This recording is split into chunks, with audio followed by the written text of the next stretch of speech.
सुहाग रात मनाने की तैयारी चल रही है। अच्छे कामों पे सराहना भी करती हूँ, तो उसकी पहली काम ये लगी है मुझे अच्छी। और अब ये तो देखिए आंकड़ा बताएंगे कि क्या हुआ है नहीं हुआ है, लेकिन हम 90 नहीं 90,000 को मार के खुश अभी तो 90 है, हमारे जख्म अभी भरे नहीं है। लेकिन पाकिस्तान भी लगातार चेतावनी पे चेतावनी दे रहे हैं। आप शायद पाकिस्तान का इंटरव्यू नहीं सुनी है, उसने अपने घुटने टेक दिए, बोला कि हम कुछ नहीं चाहते, हम पे वार मत कीजिए। लेकिन वहाँ के रक्षा मंत्री ने कहा है कि अब अपने पाकिस्तानी सेनाओं को भी छूट दे दी है उन्होंने। कुछ नहीं कर सकता पाकिस्तानी सेना। जो आपको जब भारत की 2 महिलाएं मिलकर पाकिस्तान को उसकी औकात दिखा सकती है, तो अगर 1000 महिलाएं खड़ी हो जाएंगी तो पूरी दुनिया के नक्शे से पाकिस्तान का नाम का खात्मा हो जाएगा। पाकिस्तान नाम का कोई देश भी था, ये भी बताना मुश्किल हो जाएगा। कहना क्या चाह रही हैं आपकी पाकिस्तानियों को धूल चटा दीजिएगा? महिलाओं ने धूल चटा दी। 2 महिलाओं ने शेरनी की तरह आया, इंटरव्यू दिया, प्रेस कॉन्फ्रेंस किया, जवाब दिया और पाकिस्तान के मुंह पे तमाच लगाया। महिलाएं काफी है भाई। देखिए ऑपरेशन सिंदूर के तहत 90 लोगों की जान गई है। यहाँ की बिहार की महिलाओं का कहना है कि 2 महिला शेरनी ने जिस तरीके से प्रेस कॉन्फ्रेंस कर उन्होंने अपनी तारीफें और सभी लोग उनकी तारीफें कर रही है। खैर और भी मान लोग ऑपरेशन सिंदूर को आप कैसे देखते हैं, जिस तरीके से हमला किया पाकिस्तानियों ने और हिंदुस्तान की सेनाओं ने उन पर वार किया है? भारत के पूरे तीनों सेना को मैं मुबारकबाद देता हूं और हमें गर्व है आप पर। आपने 90 नहीं 90,000 को मार के खुश। दुश्मनों को मुंह तोड़ जवाब दिया। उनकी जितनी औकात थी उसको असली औकात कल रात में 1 बजे से 1 से 1:45 के बीच में आपने दिखाई। ऑपरेशन सिंदूर सक्सेसफुल रहा है। भारत की तीनों सेना को नमन है मेरा, तीनों सेना को धन्यवाद और तीनों सेना पे मुझे गर्व है। मुझे पहले से पता था, मैंने बहुत चैनल पे इंटरव्यू दिया था। बहुत से लोग बोल रहे थे अब तक क्यों चुप है मोदी जी, अब तक क्यों चुप है मोदी जी। अरे मोदी जी ना चुप थे, मेरी सेना प्लान बना रही थी।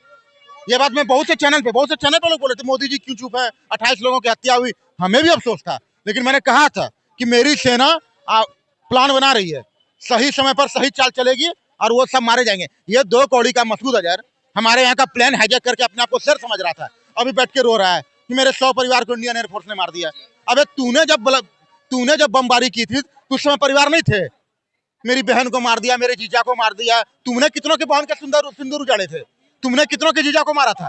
तुमने घर में पूछा ना जात पूछा, सीधे वार किया। हाँ, तो हमारी एयरफोर्स ने भी कुछ नहीं पूछा। मसूद अजहर के पूरे 100 परिवार को मारा। मसूद अजहर के परिवार के 14 आदमी मारे जा चुके हैं, ऐसा वहाँ के सेना ने बयान दिया है। वहाँ की सेना ने बोला कि 24 जगह पर एयरफोर्स ने हमला किया।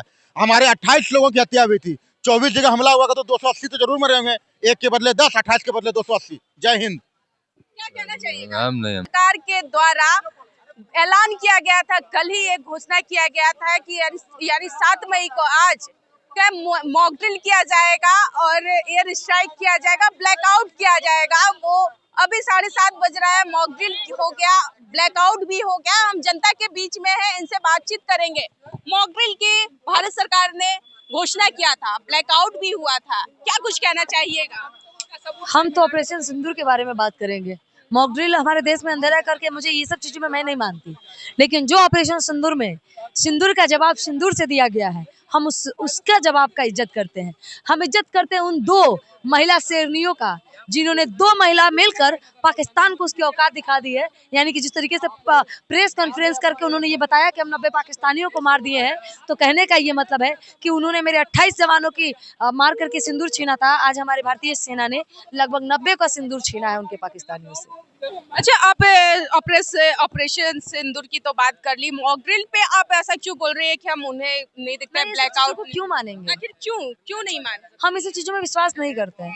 विश्वास नहीं करते? हम वॉर के बदले वॉर में विश्वास करते हैं। वो वार के बदले तो वार लिया, पाकिस्तानियों को साथ दिया ना मैंने। प्रधानमंत्री ने बोला अंधेरा कर दो, तो हम लोगों ने अंधेरा किया ना। मानी ना। तो अभी मैंने क्यों किया? जब हमारे जनता का सहमति इसमें है तो हमारी सहमति इसमें है। ये मत सोचिएगा कि अगर मुझे प्रधानमंत्री ने कह दिया तो मैंने मान लिया। प्रधानमंत्री के इस काम की मैं सराहनीय करती हूँ कि उन्होंने जो ये सिंदूर ऑपरेशन सिंदूर चलाया है, ये काफी अच्छा काम किया है। और मैं हमेशा अगर मोदी सरकार की विरोध करती हूँ तो उसके ब्लैकआउट बना के कैसा लगा आपको? बहुत मजा आया, बस जुबान से निकल रहा है भारत माता की जय। और इससे पता चल गया होगा पाकिस्तानियों की औकात तुम्हारी कितनी है, क्योंकि तुम्हारे घर में जब बम गिरा है ना तो माई चिल्ला रहे होगे और अल्लाहू अकबर तुम्हारे जुबान से निकल रहा है। और अब जो बम गिरेगा ना, अल्लाहू अकबर नहीं, जय श्री राम तुम्हारे जुबान से निकलेगा। और तुम्हारे घर में इतना घुस के मारेंगे ना, इतना ना मारेंगे ना कि दुनिया के मैप पर सर्च करोगे पाकिस्तान किधर है तो घंटा नजर नहीं आएगा। क्या बात बोल रहे हैं? पाकिस्तानियों ने भी अब फिर से हमला करना शुरू कर कर देगा। पाकिस्तानी हमला क्या शुरू कर देगा, उतना औकाते नहीं है। वो नरेंद्र मोदी स्टेडियम को अब बम से उड़ाने की धमकी दी है। देखिए धमकी जब उसका जन्म हुआ तब से दे रहा है और आज तक हारते आया है और आगे भी हारेगा। धमकी से कोई फर्क नहीं पड़ता है। बस यूँ समझिए कि एक रेस हो रही है, उस रेस में एक शेर दौड़ रहा है और एक चूहा दौड़ रहा है।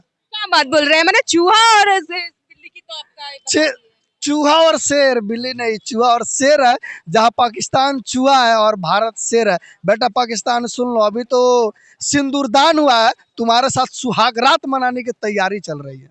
क्या बात बोल दी है, मतलब कि सिंदूर के बदले सिंदूर छीनने का जो क्या कहना चाहिएगा, बिहार की बेटी हैं, सिंदूर के बदले सिंदूर लेने का काम क्या है? छीनने जी, का जब मैं सुबह उठी और इस खबर को जब मैंने देखा कि ऑपरेशन सिंदूर सक्सेसफुल रहा और हमारे 28 नागरिकों को, भारत के 28 नागरिकों को जिस तरीके से ये 2 कौड़ी का पाकिस्तान मारा था और उनका सिंदूर छीना था, इनकी औकात है, इनकी औकात तो नाली में रहने की है, लेकिन हम बहुत दिलवाले हैं कि इनको अभी पाकिस्तानी और पाकिस्तानी मुस्लिम से अभी संबोधित कर रहे हैं। तो हमारा दिल बहुत बड़ा है बेटा, हमारे पैरों पे पड़ लोगे तो शायद हम लोग माफ कर देंगे, बहुत बड़ा दिल है, पढ़ लो, अभी भी मौका है। पाकिस्तान वाले लोग अगर पैर पे घुटने टेकते हैं हिंदुस्तानियों के तो वो माफ कर देंगे। बिल्कुल कर देंगे, पैर पकड़े, नाक रगड़े, बोले क्या गलती नहीं होगा, क्योंकि हम भारतवासी हैं और हमारा दिल बहुत बड़ा होता है, आपको भी लगता है पता कि है। पाकिस्तानी घुटने टेकेंगे भारतीयों का? टेक दे, बोल तो रहे कि टेक दो बेटा, तुम्हारे लिए बहुत अच्छा चैलेंज के रहेगा। दे रही हाँ, बहुत अच्छा रहेगा। जो तुम्हारा अभी थोड़ा बहुत छोटा छोटा इलाका बचा हुआ है वो कहीं ना कहीं बच जाएगा। तुम्हारी माँ बहनें कहीं भी बची होंगी, अभी जिंदा होंगी तो वो बच जाएंगी। उनके जीवन के लिए आके भारत के सामने घुटना टेक दो और मान लो कि भारत तुम्हारा बाप है और तुम भारत के बेटे हो। तुम भारतीय सेनाओं के लिए क्या कीजिएगा? भारतीय सेनाओं के लिए तो बस जय सैल्यूट। क्या कहना चाहिएगा? मॉक ड्रिल लागू हुआ, ब्लैकआउट किया गया, सायरन बजाया गया, बिल्कुल, क्या कुछ कहना चाहिएगा? कैसा लगा अंधेरा में रखे 10 मिनट? बहुत अच्छा लगा। देश के लिए 10 मिनट क्या 10 साल भी अंधेरा में रहना पड़े तो रहने के लिए हम लोग तैयार हैं यार। हम लोग यहाँ अंधेरे में रह रहे हैं, हमारे जो फौजी हैं वो लोग सरहद पे ऐसे ही हमेशा अंधेरे में रहते हैं, तो उनके ऊपर क्या बीत रही होगी। आपने कभी नरेंद्र मोदी को पाकिस्तान के तरफ से उनके ग्राउंड को, यानी कि जो वहाँ पे अहमदाबाद में उनका नरेंद्र मोदी का स्टेडियम है उनके नाम से, उनको बम से उड़ाने की धमकी दी जा रही है। किसका बाप का औकात है उड़ा देगा। पाकिस्तान फिर से दे रहे हैं खुला चैलेंज, धमकी दिए हैं। बचेंगे तब तो बचेंगे तभी तो। कब उड़ाएंगे, कैसे उड़ाएंगे? 90 लोगों अरे उनके पास पानी पीने के लिए पानी नहीं है, पानी खरीदने के लिए पैसे नहीं है, तो उड़ाएंगे कैसे, कहाँ से लाएंगे, कहाँ से लाएंगे? अरे मुंह से अभद्रता निकल रही है, नहीं बोलूंगा अभी। चलिए, तो देखिए जिस तरीके से भारत सरकार के द्वारा अनाउंसमेंट किया गया था, हमारे ये देश नहीं बल्कि पूरे राष्ट्र की बात थी और सभी लोग, नरेंद्र मोदी ने जो घोषणा किया था कि 10 मिनट के लिए 244 जिला यानी कि ब्लैक आउट किया जाएगा, पूरा शहर अंधेरा किया जाएगा, जिसमें कि पटना भी उसमें मौजूद था। और पटना वासियों का आपने आवाज सुना कि पाकिस्तानियों के लिए किस तरीके से ये अंदर से इन लोगों की आक्रामक है, इन लोगों की आवाज में दिख रहा था। और लगातार पाकिस्तानियों को अभी भी खुला चैलेंज दिया जा रहा है कि अगर हिंदुस्तान वासियों के सामने घुटने टेक देते हैं, सर हाथ जोड़ लेते हैं, अपील करते हैं, तो हम शायद हिंदुस्तान वाले बहुत दिलवाले हैं, उन्हें बकस देंगे। लेकिन पाकिस्तानी क्या घुटने टेकेंगे? खैर, कुछ लोग जो है पाकिस्तान अभी भी अपने आप को बहुत बोलबाला समझ रहे हैं, कहीं ना कहीं अपनी हिम्मत दिखाने की अभी भी कोशिश कर रहे हैं। वही ऑपरेशन सिंदूर सक्सेसफुल हुआ कल रात में 1:30 बजे के अराउंड में हिंदुस्तान के सेनाओं ने, 3 सेनाओं ने घुसकर पाकिस्तान में सीधे तौर से वार किया, वो छुपकर वार किए और हमारे हिंदुस्तान के 3 सेनाओं ने घर में घुसकर वार किए। खैर, आपकी क्या प्रतिक्रिया है हमें कमेंट में जरूर दर्ज कीजिएगा। फिलहाल के लिए हमारे साथ बने रहें। ऐसे ही तमाम खबरों के लिए हमारे चैनल को लाइक करना ना भूले, सब्सक्राइब करना ना भूले और देखते रहे दिव्या की रिपोर्ट। धन्यवाद।